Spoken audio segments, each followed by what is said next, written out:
Hello everyone, आज की इस वीडियो में हम जानेंगे एमए फर्स्ट सेमेस्टर का भूगोल, जो कि आपका थर्ड पेपर का नाम है। आपका थर्ड पेपर का नाम है आर्थिक भूगोल। ठीक है, क्या नाम है? आर्थिक भूगोल। तो बहुत ही महत्वपूर्ण प्रश्न है आर्थिक भूगोल से, क्योंकि आर्थिक भूगोल में ही पूछता है कि इसके अर्थ बताइए, विषय क्षेत्र बताइए, अध्ययन क्षेत्र बताइए, है ना, महत्व को बताइए। तो ये सभी जो पूछता है, तो आपको किस किस तरीके से क्वेश्चन पूछेंगे, यानी प्रश्न पूछेंगे। तो देखिए, अगर आपसे क्वेश्चन पूछता है जो है भूगोल से, यानी आर्थिक भूगोल से किसी भी तरीके से क्वेश्चन पूछता है। अगर आपसे कहता है, अगर क्वेश्चन पूछता है आर्थिक भूगोल को परिभाषित कीजिए तथा इसकी विषय वस्तु का वर्णन कीजिए, या अगर आपसे कहे, क्वेश्चन पूछे कि आर्थिक भूगोल की परिभाषाओं में आप किसे उपयुक्त समझते हैं और क्यों, आर्थिक भूगोल के कार्य क्षेत्र और महत्व की विवेचना कीजिए, या अगर आपसे कहे कि आर्थिक भूगोल की परिभाषा, विषय क्षेत्र तथा न्यूनतम प्रवृत्तियों की व्याख्या कीजिए, या अगर कहे कि आर्थिक भूगोल का क्या आशय है, आर्थिक भूगोल का उद्देश्य और महत्व का संक्षिप्त वर्णन कीजिए, या अगर कहे कि आर्थिक भूगोल के अर्थ एवं विषय क्षेत्र, ठीक है, एवं विषय क्षेत्र की विवेचना कीजिए, या अगर आपसे कहे कि संक्षिप्त टिप्पणी लिखिए, आर्थिक भूगोल का अर्थ लिखिए और आर्थिक भूगोल की परिभाषा, आर्थिक भूगोल का विषय क्षेत्र। मतलब किसी भी तरीके से अगर आपसे पूछता है क्वेश्चन आर्थिक भूगोल से, केवल वो केवल आर्थिक भूगोल से कैसे भी घुमा के, क्योंकि काफ़ी सारे बच्चे जो है कन्फ्यूजन हो जाता है, क्योंकि कभी कहता है कि विषय क्षेत्र बताइए, कभी कहेगा अध्ययन क्षेत्र बताइए, कभी कहेगा कार्य क्षेत्र बताइए। तो आपको जो है विषय क्षेत्र, कार्य क्षेत्र, अध्ययन क्षेत्र एक ही होता है। ठीक है, तो ये आप कन्फ्यूजन में इसमें मत रहिएगा। क्वेश्चन आपसे जिस तरीके से भी पूछे, बस उसमें लिखा हो आर्थिक भूगोल। ठीक है, तो आर्थिक भूगोल से कोई भी क्वेश्चन आपसे पूछे कि कार्य क्षेत्र बताइए, विषय विषय वस्तु बताइए, अध्ययन क्षेत्र बताइए, तो आपको यही आंसर लिखना है जो मैं इस वीडियो में बताने वाली हूँ। तो चलिए बिना देर के वीडियो को शुरू करते हैं। और अभी तक मेरे चैनल से जुड़े नहीं तो प्लीज़ जुड़ जाइए इस तरह के वीडियो देखने के लिए। तो सबसे पहले आपको उत्तर लिखना है और हेडिंग लगाना है आर्थिक भूगोल का अर्थ। देखिए, आप इसमें से तो तीन हेडिंग आपका बन रहा है, आर्थिक भूगोल का अर्थ, और दूसरा है आर्थिक भूगोल की परिभाषा, तीसरा आपसे पूछ रहा है आर्थिक भूगोल का विषय क्षेत्र। यानी कि तीन हेडिंग जो है आपको इसमें क्लियर करना है। ठीक है, तो जितना आपसे मतलब पूछे, अगर हेडिंग तीन पूछा है तो आपको तीन ही देना है। ठीक है, बाकी आपको अलग से इसमें नहीं देना है, क्योंकि एग्जाम में आपके पास इतना टाइम नहीं होता है कि आप इतना सब कुछ लिख पाओ। ठीक है, आता है, ठीक है, अच्छी बात है, लेकिन आपसे जितना पूछे उतना ही आप आंसर दो। तो आपको हेडिंग देखो क्या डालना है। पहला, आर्थिक भूगोल का अर्थ। इसमें आपको लिखना है कि आर्थिक भूगोल, आर्थिक भूगोल को इंग्लिश में इकोनॉमिक ज्योग्राफी कहते हैं, ये सबको पता होगा। मानव भूगोल की एक प्रमुख शाखा है। ठीक है, मानव जो है एक भूगोल की प्रमुख शाखा है ना, जिसमें मानव की आर्थिक क्रियाकलापों का अध्ययन किया जाता है। ठीक है, जो भूगोल जो है वो मानव के क्या है, एक मानव के लिए एक प्रमुख शाखा है, जिसमें क्या होता है कि जो आर्थिक जो क्रियाएं होती हैं मानव का, वो इसमें अध्ययन किया जाता है। जैसे हम जानेंगे अभी इसमें आर्थिक भूगोल के अंतर्गत, देखिए क्या क्या मतलब किस किस चीज़ों का अध्ययन किया जाता है। तो इसमें देखेंगे मृदा, जल, जैव तत्व, खनिज, ऊर्जा आदि प्राकृतिक संसाधनों, है ना, आखेट, आखेट जो पक्षियों का शिकार करते हैं उसे कहते हैं। मत्स्य पालन यानी कि मछली पालन, पशुपालन, वनोद्योग, कृषि, विनिर्माण उद्योग, है ना, परिवहन, संचार, व्यापार, वाणिज्य आदि आर्थिक क्रियाओं तथा अन्य आर्थिक पक्षों एवं संगठनों के अध्ययन को सम्मिलित किया जाता है। ठीक है, तो ये आर्थिक का मतलब होता है कि जो स्थिति जो होता है ना, कृषि, मत्स्य पालन, पशुपालन, ये सब करने से क्या होता है, आर्थिक सहायता मिलती है। लेकिन ये सब जितना दिया हुआ है आपका, ये सब किसके अंतर्गत आ रहा है, सब ये जितना दिया हुआ एग्जाम्पल, ये सभी आपका भूगोल के अंतर्गत आ रहा है। तो इसलिए इसको कहा जाएगा कि आर्थिक भूगोल। ठीक है, ऐसे तो आपका इकोनॉमिक्स भी होता है, जिसको कहते हैं अर्थशास्त्र। ठीक है, अर्थशास्त्र उसका मतलब ये होता है कि पैसा रुपया। ठीक है, पैसा रुपये से होता है, तो वो अलग ही होता है, क्योंकि उसमें राज्य व्यवस्था है ना, उसमें अलग अलग सी होती, जैसे कि समाजवादी अर्थव्यवस्था है ना, पूंजीवादी अर्थव्यवस्था, मिश्रित अर्थव्यवस्था, तो उसका अलग ही होता है। ठीक है, लेकिन इसमें भूगोल का होता है, केवल वो भूगोल से, है ना। अब मृदा, प्राकृतिक जो जल, ये सभी खनिज ऊर्जा, जो भी है ये सब किससे हैं, तो भूगोल के अंतर्गत है ये। ठीक है, भूगोल में आते हैं। तो इन सब से हम क्या करते हैं, अपने आर्थिक को सुधारते हैं। भाई जो कृषि है, जो कृषि कर रहा है ना, जो पशुपालन कर रहा है वो पशुपालन करके अपना जो है स्थिति को सुधार रहा है। तो इस तरीके से जो है आपका इसमें आर्थिक भूगोल के मतलब अर्थ आप समझ में आ गया होगा कि आर्थिक भूगोल का मतलब तो समझ में आ गया होगा, लेकिन आर्थिक भूगोल के अंतर्गत हम किसका किसका अध्ययन करते हैं वो चीज़ें जो है आपका ये ग्रीन जो पेन से लिखा हुआ है, आपको ये समझ में आ गया होगा। इसलिए हमने बहुत ज़्यादा लेंथी नहीं लिखा। आप सीरीज़ उठा के देखोगे बुक उसमें बहुत ज़्यादा ही मतलब दिया है। लेकिन आपको बस इतना ध्यान में रखना है कि मेन मकसद यही है कि आर्थिक भूगोल में हम अध्ययन किसका करते हैं भाई। तो उसमें सीरीज़ में देखोगे तो आपको बहुत घुमा फिरा के दिया हुआ है। तो आर्थिक भूगोल जो है सीधी सी बात है कि आपको लिखना है कि आर्थिक भूगोल मानव भूगोल की एक प्रमुख शाखा है जिसमें मानव की आर्थिक क्रियाकलापों का अध्ययन किया जाता है, सिंपल। और आर्थिक भूगोल के अंतर्गत किसका किसका अध्ययन किया जाता है, तो मृदा, जल, जैव तत्व, खनिज ऊर्जा, है ना, प्राकृतिक संसाधन, आखेटक, मत्स्य पालन, पशुपालन, ये सभी आपका इसमें आ जाएगा। तो उम्मीद करते हैं आपको अर्थ आप लिख लेंगे। ठीक है, अब चलिए हम नेक्स्ट हेडिंग क्या है, आर्थिक भूगोल का अर्थ तो हो गया आपका आर्थिक भूगोल की परिभाषा, है ना। अब आर्थिक भूगोल किसे कहेंगे, ठीक है, हमने अर्थ तो जान लिया, लेकिन हम किसे कहेंगे।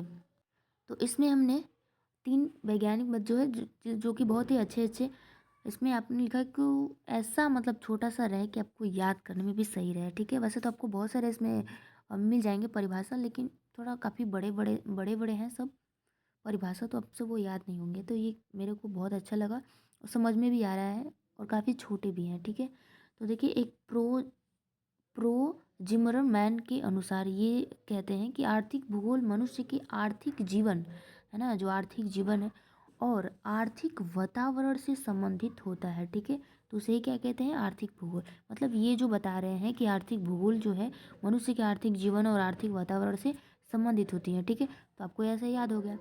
दूसरा है आपका जोन्स के अनुसार, जोन्स कहते हैं कि मनुष्य के उत्पादन से वितरित प्राकृतिक तत्वों एवं आर्थिक दशाओं के संबंधों का अध्ययन आर्थिक भूगोल कहलाता है। ठीक है, जोन्स के अनुसार। कम से कम आप कोशिश करिएगा कि जो है परिभाषा आप 2 वैज्ञानिक मत जो है आप दे सको, 2 आपको कम से कम याद रखना चाहिए। ठीक है, 2। ठीक है, अब देखिए तीसरा तीसरा जो है, हाँ तीसरा जो है आपका रेनर के अनुसार, देखिए ये बहुत अच्छा लिखे हैं। रेनर जो है ये लिखते हैं कि आर्थिक भूगोल विभिन्न प्राकृतिक प्रदेशों के अनुसार विशेष जातियों एवं उनके रहन सहन तथा आवश्यकताओं में परिवर्तन तंत्र का अध्ययन करता है। कौन, आर्थिक भूगोल। ठीक है, तो ये 3 परिभाषाएं हैं जो कि आपको ध्यान में रखना है। कोशिश करिएगा कि आप कम से कम तो 2 आपको याद हो जाए। ठीक है, 2 आपको याद करने हैं। ठीक है, अब आपका परिभाषा भी हो गया, अर्थ भी हो गया। तो नेक्स्ट हेडिंग आपका ये रहेगा आर्थिक भूगोल के विषय क्षेत्र। ठीक है, या अध्ययन क्षेत्र या कार्य क्षेत्र, आप कोई भी आप लिख सकते हो, है ना। आपके जो क्वेश्चन पेपर में जो लिखा होगा विषय क्षेत्र लिखा होगा तो विषय क्षेत्र लिखना, वरना अध्ययन क्षेत्र होगा तो अध्ययन क्षेत्र लिखना। ठीक है, आप उसको बदल लेना। ठीक, तो इसमें जो है आपका देखिए आर्थिक भूगोल के जो विषय क्षेत्र है इसको देखते हुए 3 वर्गों में बांटा गया है। एक आपका प्राकृतिक आपका संसाधनों का अध्ययन हो गया, दूसरा है मानवीय संसाधन का अध्ययन, तीसरा आपका आता है आर्थिक क्रियाओं का अध्ययन। ठीक है, तो इसमें हमने पहला सबको अब हेडिंग डालना है। सबसे पहले इसमें 3 भागों में आपको यहाँ पे लिखना है कि जो है आर्थिक भूगोल के विषय क्षेत्र को 3 भागों में बांटा गया है। ठीक है, कौन कौन, प्राकृतिक संसाधनों का अध्ययन, और दूसरा मानवीय संसाधनों का अध्ययन, और तीसरा आर्थिक क्रियाओं का अध्ययन। 3 चीज़ों को इसमें आपको विषय क्षेत्र में पढ़ना है, लिखना है। ठीक है, तो पहला आपका आता है पहले प्राकृतिक संसाधन। ठीक है, पहले प्राकृतिक संसाधन जानेंगे। तो देखिए प्राकृतिक संसाधन जो है आप प्राकृतिक संसाधन को 8, ये 8 है। इसमें कौन कौन आते हैं, स्थिति, जलवायु, भू संसाधन, मिट्टी, जल साधन, है ना, संसाधन, खनिज एवं शक्ति के साधन, वनस्पति एवं पशु। तो इसमें देखिए आपको क्या लिखा है कि प्राकृतिक संसाधन के अंतर्गत हम किसी प्रदेश या किसी क्षेत्र में स्थित जलवायु, मिट्टी के प्रकार, है ना, एवं इनके गुण, वातावरण पर इनके प्रभाव, जलीय संसाधन, वनस्पति, पशु संसाधन, जो हमने 8 प्रकार के बताए, वो आप उसको भी ऐसे लिख सकते हो। ठीक है, खनिज संसाधन आदि के बारे में अध्ययन करते हैं ना। देखिए फिर से बताते हैं, आर्थिक भूगोल के विषय क्षेत्र को 3 वर्गों में बांटा गया है मुख्य रूप से। पहला प्राकृतिक संसाधन, दूसरा मानवीय संसाधन, और तीसरा आर्थिक, आपका क्या हो जाएगा, आर्थिक क्रियाओं का अध्ययन। 3 चीज़ को याद रखना है, जिसमें हम पहला पढ़ रहे हैं प्राकृतिक संसाधन, है ना, यानी कि जो प्राकृत द्वारा मिला, प्राकृत द्वारा अगर कुछ भी मिलता है और उसको मानव अगर प्रयोग में ला लेता है अपने काम के लिए, तो वो चीज़ें संसाधन बन जाती है। संसाधन किसको कहते हैं, अगर कोई भी वस्तु है अगर मानव के वो काम में आ जाता है तो वो क्या हो जाएगा, संसाधन बन जाता है ना। तो प्राकृत यानी कि जो प्राकृत से जो मिल रहा है और मानव जो उसको यूज़ कर रहा है तो संसाधन बन जा रहा है, यानी कि प्राकृतिक संसाधन। तो प्राकृतिक संसाधन क्या है, इसके अंतर्गत प्रदेश या किसी भी क्षेत्र के से जलवायु है। जलवायु क्या है, प्राकृतिक ही तो संसाधन है जलवायु। मिट्टी के प्रकार प्राकृति है, इसके गुण, वातावरण पर इसके प्रभाव, जलीय संसाधन, वनस्पति, पशु, अन्य संसाधन, खनिज संसाधन, ये सभी क्या है, प्रकृति से तो मिलते हैं। ठीक है, पशु संसाधन, खनिज संसाधन आदि के बारे में क्या करते हैं, अध्ययन करते हैं। तो पहला आपको समझ में आ गया प्राकृतिक संसाधन में। चलिए अब जानते हैं दूसरा, मानवीय संसाधन, है ना, यानी कि मानव। सीधी सी बात ऐसे समझ में आ रहा है कि मानवीय यानी कि मानव द्वारा ये बना होगा, है ना, कोई भी जो संसाधन होगा। जैसे देखिए इसमें लिखा है कि मानवीय संसाधन के अंतर्गत जनसंख्या। जनसंख्या किसके अंदर, मानव, मानव ही तो बनाया, जनसंख्या को बढ़ाया है, मानव ही इसके जिम्मेवार है। जनसंख्या का घनत्व एवं वितरण, विशेषताएं, स्त्री पुरुष का अनुपात, है ना, स्त्री पुरुष के बीच अनुपात जो है, रेशियो जो है, कौन निकालेगा, मानव ही निकालेंगे। आय वर्ग, है ना, साक्षरता, स्थानांतरण, सामाजिक संगठन, बस्तियाँ ये सभी मानव ही तो बनाएंगे। मार्ग, रास्ता, ये मानव ही बनाएंगे। कारखाने भी मानव ही बनाते हैं। तो इन सब के बारे में कुल मिला के कहने का मतलब ये है कि जितने भी संसाधन हैं जो कि मानव के द्वारा बनाया गया हो, घर है, रोड है ना, मकान है, जो कुछ भी चीज़ें जो है जो मानव के द्वारा बनाया गया है वो मानवीय संसाधन हो गया, सीधी सी बात है। और जो प्रकृति द्वारा जो मिला है और मानव उसको प्रयोग में ला लिया तो प्राकृतिक संसाधन हो गया, और जो मानव द्वारा बनाया गया है वो मानवीय संसाधन हो गया। तीसरा अब आता है आर्थिक क्रियाएं। ठीक है, आर्थिक क्रियाएं क्या है भाई, देखिए आर्थिक क्रियाओं में आर्थिक संसाधनों का विकास, विदोहन और योजनाओं का अध्ययन किया जाता है। ठीक है, आर्थिक क्रियाओं के अध्ययन के इसके अंतर्गत जो है क्षेत्रीय वितरण हो गया, अवस्थित विशेषताएं, अन्य घटनाओं से संबंधित वर्गीकरण, सांस्कृतिक पक्ष हो गया, है ना, आर्थिक भूदर्शन की संकल्पना हो गया, आर्थिक विकास का स्तर, स्थानिक संगठन, ये सभी जो है प्रादेशिक आर्थिक विकास की जितनी भी योजनाएं जो है आर्थिक विकास से जो बनती हैं योजनाएं, ये सभी उसमें सम्मिलित है, किसमें, आर्थिक क्रियाएं में। ठीक है, तो ये आपका तीन चीज़ हो गया। क्या पहला क्या था आपका, प्राकृतिक संसाधन, दूसरा आपका क्या है, मानवीय संसाधन, और तीसरा है आर्थिक क्रियाएं। किसमें आपका जो है, आपको किसमें ये तीनों को हेडिंग डाल के लिखना है, किसमें, आपका आर्थिक भूगोल का विषय क्षेत्र में। ठीक है, आर्थिक भूगोल के विषय क्षेत्र। अब हमारा नेक्स्ट जो हेडिंग है भाई, हमने अर्थ जान लिया, परिभाषा जान लिया, है ना, विषय क्षेत्र को भी जान लिया, आर्थिक भूगोल को।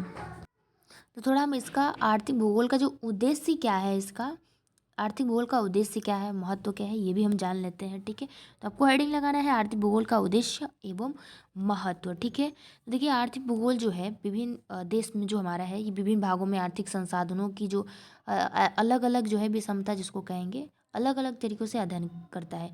इसके अंतर्गत ये मूल्यांकन किया जाता है कि जो प्राकृतिक वातावरण में जो भी विभिन्नताएं जो है उसका प्रभाव इन संसाधनों के उपभोग पर पड़ता है। यह अध्ययन करता है कि जो विभिन्न भूभागों या देश की बात करें तो उसके आर्थिक विकास में किस प्रकार की विभिन्नताएं उनके अंदर है, वहाँ है। आर्थिक भूगोल परिवहन, व्यापारिक मार्गों और व्यापार का भी अध्ययन करता है और अनुभव करता है कि जो आर्थिक क्रियाओं के जो प्रतिरूप या विशेषकर जो विशेष प्रकार जो है विशेष विकास का अगर बात करें तो उसका प्रभाव कैसे पड़ता है। आर्थिक विकास जो है आर्थिक भूगोल मानव वर्गों की आर्थिक समस्याओं के जो समाधान का रास्ता बताता है। तो इसी आधार पर प्रादेशिक या राष्ट्रीय विकास संबंधी योजनाओं का भी निरूपण किया जाता है। ठीक है, बहुत सारी योजनाओं को भी लाया जाता है इसमें। तो इस प्रकार आर्थिक भूगोल का जो उद्देश्य जो है वो मानवीय यानी कि मानवीय कि जो आर्थिक क्रियाओं का जो क्षेत्रीय विभिन्नता जो है उसके स्थान पर संबंधित जो संबंधों का अध्ययन करना होता है, जो भूतल पर अलग अलग देशों में जो क्या करते हैं, निवास करते हैं।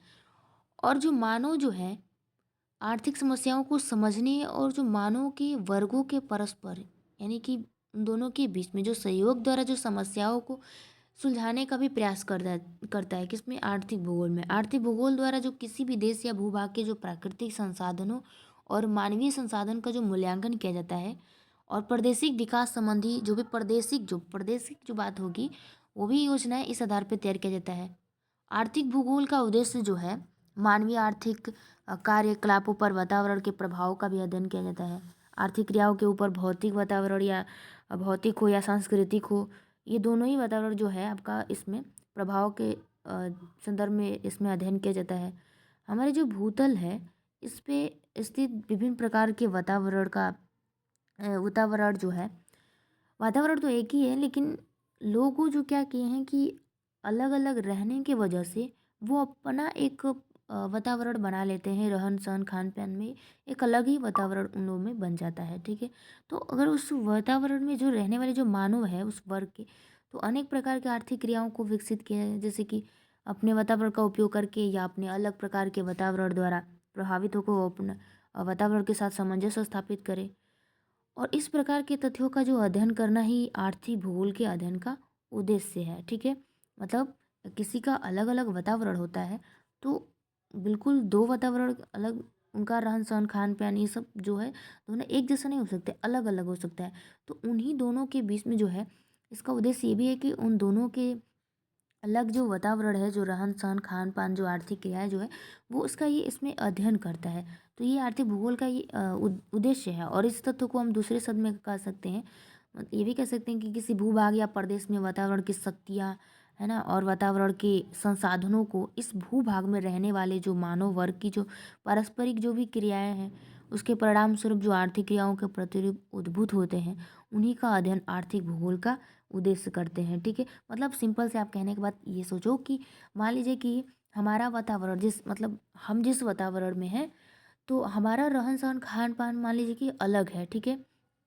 और दूसरे क्षेत्र को अगर ले लिया जाए तो ज़रूरी थोड़ा ना है कि मैं जिस तरीके से रहती हूँ, हमारे यहाँ के जैसे लोग रहते हैं, जैसे खाना पीना सब पसंद करते हैं, जैसे रहना, कपड़े पहनना, अलग अलग तरीके पहनावा भी होता है। तो एक जैसा तो पहनावा नहीं हो सकता, एक जैसे रहन सहन खान पान भी एक जैसे नहीं होता है ना। जैसे कि उत्तर प्रदेश के लोग क्या करते हैं कि एक ही में सब दाल भात ये सब एक ही में डाल के सब खा लेते हैं, है ना, या गमछा भी बांधते हैं उत्तर प्रदेश वाले।